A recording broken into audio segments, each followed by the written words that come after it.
You can follow the Upanishads, the Vedantas, all great mystics. You can follow Christ, Rumi, Ramana, Buddha, all great mystics, all great saints, all great beings. You can follow atheism, material objects, monetary wealth. You can follow your little brother, your father's footsteps. You can follow your mind. You can follow your thoughts. But it always ends up to the follower. Who is the follower? Who is that wants to follow? Who is that sometimes wants to be followed?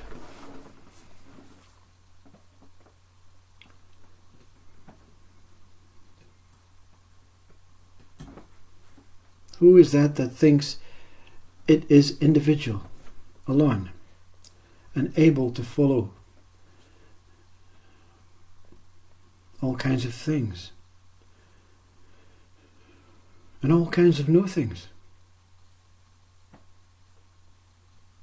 The enlightened being says, follow nothing. Follow emptiness. The ego mind says, follow success.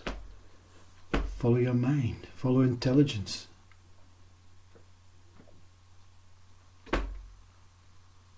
The saints say, follow yourself.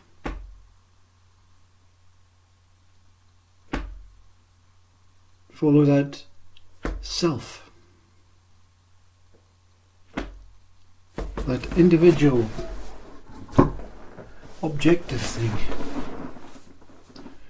that you think is your body or your soul or your spirit or some sort of quality. But life has no qualities. True life, original life, has no qualities. It is beyond quality, with a mind that makes up so many qualities from it. Is this not so? When you take life as a human, we give it the quality of human. When you take life as an ant, you give it the quality as this little old ant. But it's a measurement of qualities of life. Everything is a measurement of quality of life. The enlightened being speaks about whole life, meaning it cannot differentiate. It cannot identify specific qualities, specific measurements, specific states, specific species. It just says life is life. Life is living itself as life. Life is as it is. There's no special spiritual recognition of God in a particular sense, a particular form, a particular way, a particular method, a particular thing, a particular no thing. It's not a particular light, a particular darkness. So don't be fooled by this spirituality of something powerful from the enlightened being. The enlightened being just sees oneness, wholeness. Now, from your projected sensory system and your conditioned information as a child and as an ego mind, yes, everything is divided. Everything appears to have a name, an identity, and is divided. But within the being, there's no separation. Meaning, there's no separation from this body to the space, from the space to the room, from the room to the sky, From the sky to the clouds, from the clouds to the atmosphere, from the atmosphere to the stars, from the stars to the other planets, there's no separation. With a mind that says yes, but you cannot be Neptune or Saturn, because the conditioned mind says they're separate. I apologise for the seats, but you know, they're getting old like me.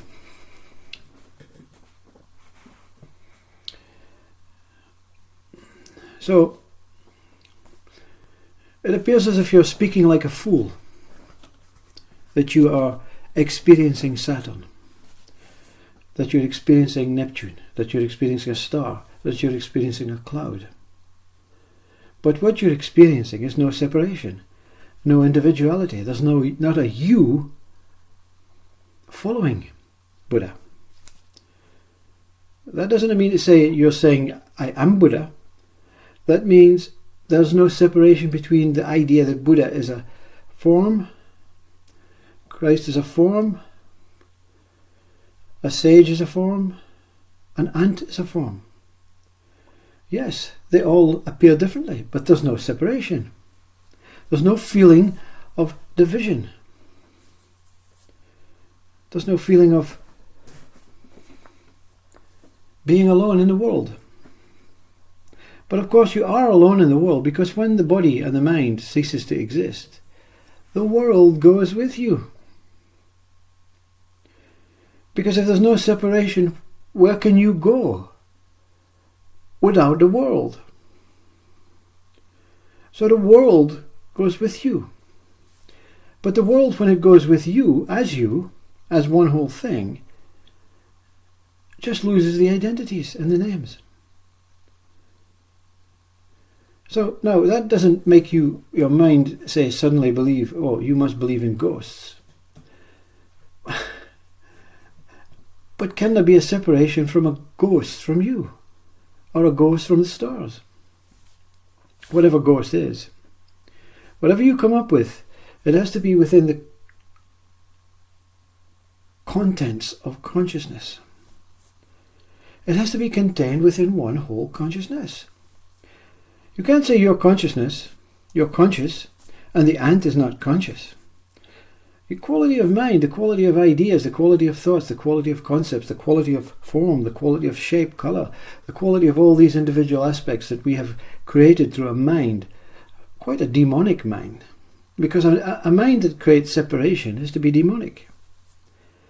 So you can call all the greatest artists, the greatest scientists, the greatest biologists, the greatest chemists, physicists, scientists, religious people, and say, wow, they've created so many wonderful things, but they're demonic in the sense that they've created division.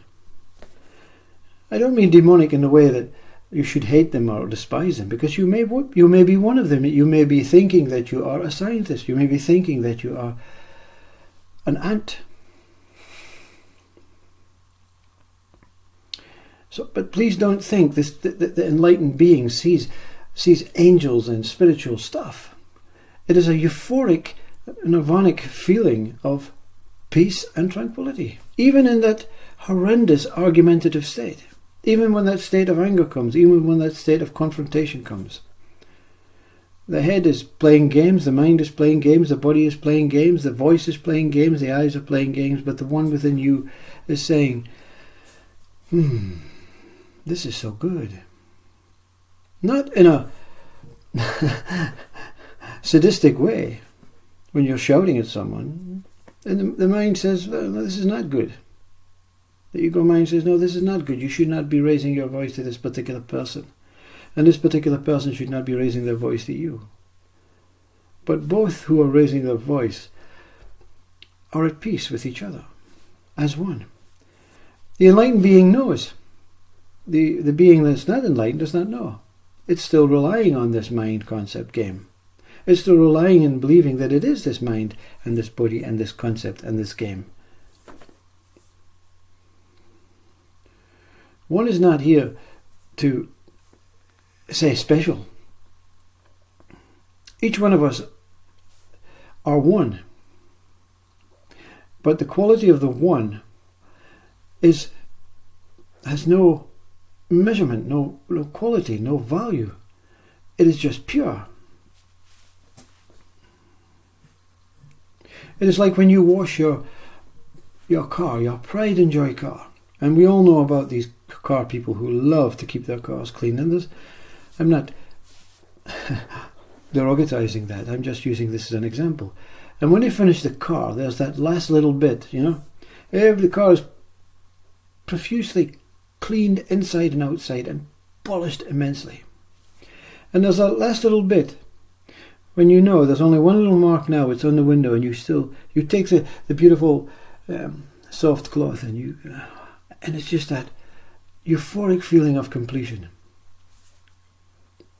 That's enlightenment. The rest is the mind. The washing the car, the hosing down, the hoovering, the applying the polish, the drying, and the cleaning. But in that last little, that completion is that whole state of the car is whole. I have become one with the car. There's no separation between you, the finger, the soft cloth, the car, and the experience. It's just bliss. It's just nirvana, sit, sat, chit, ananda, conscious beingness.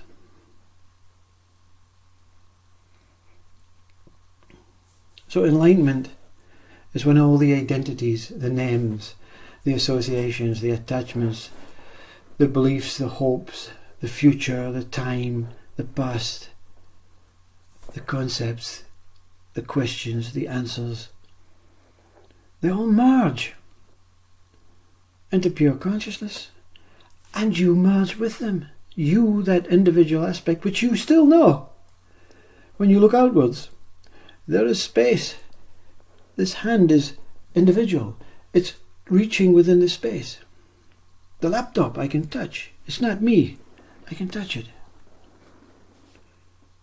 But the sense, the feeling of that car being complete happens in every moment of your life. It's like Mooji uses the term kissed within, that little when the orgasm has been complete, there is this sense of completion, a sense of birth, a sense of newness, a sense of oneness. There's no separation between you and your partner. There may have been separation leading up to it and during, but in that moment of the orgasm and that completion, there is just this beautiful space, this emptiness, this profound quality of love that is never found anywhere else. You can try and create a loving relationship with your neighbour, a loving relationship with your car, a loving relationship with your new T-shirt, and it's great, but it's not the same as that completion, that end of story. Enlightenment means the end of the story, the end of all the stuff that the mind wants to make itself proud of. So all these 7 sins disappear: pride, gluttony, wrath. They all disappear. Everything is one. Everything is non-dual. Everything is whole. Everything is one moment. Everything is infinite. There is no beginning and end to you. There's no beginning and end to life, you see, because life has experienced itself fully as life, and it goes on experiencing itself fully as life within the consciousness that it is.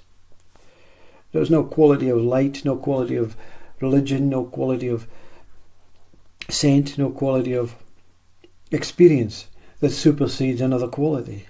It's just profound love, profound beingness, profound